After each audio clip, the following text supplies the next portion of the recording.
If we are to have more, safer, and healthier American jobs, we have to base our laws on truth and engineering, not on political popularity.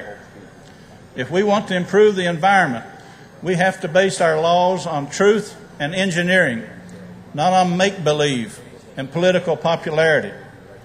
If we want to achieve energy independence, we must base our laws on truth and engineering, not on corporate greed and political popularity. If we want to protect our country, we must base our laws on real issues, on American issues, not on imagined ones in Washington, D.C. Instead, our government leaders imagine themselves to be the saviors of the world, but they are instead American workers' worst nightmare. Yes, our own government is the worst enemy of American labor today, but other enemies include environmental extremists and, yes, multinational corporations who claim to be corporate America. Add to that Democrats and Republicans, and all that labor has left to defend itself is itself. And hence that is why we are here today. To defend American labor because no one else will. To speak out for American labor because no one else will.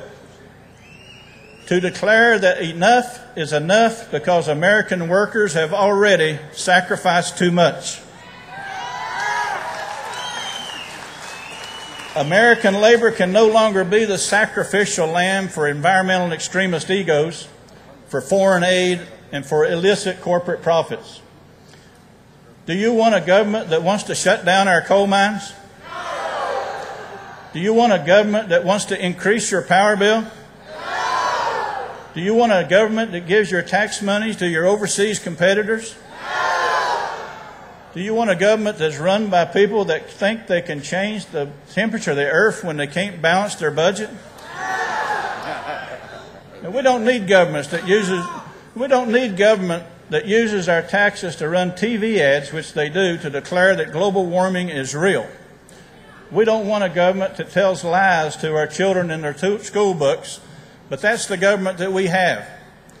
Our laws and regulations bless and promote gambling and forbid mining and drilling for oil. What's the sense in that? We make less effort to stop drug traffic than we do to stop coal traffic. We pay... I might be able to do that here. I don't know where anywhere else. But we offer Turkey $30 billion just to land our airplanes. But we can't find enough money in this country to have clean water and sewage in Appalachia. We now spend $10 billion of money in Iraq claiming that we're rebuilding Iraq, but nothing ever existed there to be rebuilt. Government policies require coal companies to search for Indiana bats while the government-subsidized windmills kill those same bats. American jobs are regulated out of existence in the name of environmental stewardship, and these jobs are replaced by child and slave labor in other countries at 10 times the pollution rate. We all have seen small and big businesses be destroyed. Gasoline stations, grocery stores, chemical plants, steel mills, and yes, coal mines have all been the victims of bad government policy. And now General Motors, Chrysler, and our sacred banks need our tax dollars to survive. This government demoralizes business, demoralizes businessmen, demoralizes workers, and then calls the result a banking crisis.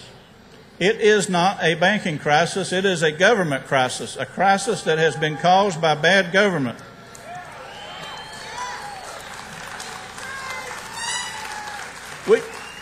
Thank you. We should be doing everything we can to create jobs for American people.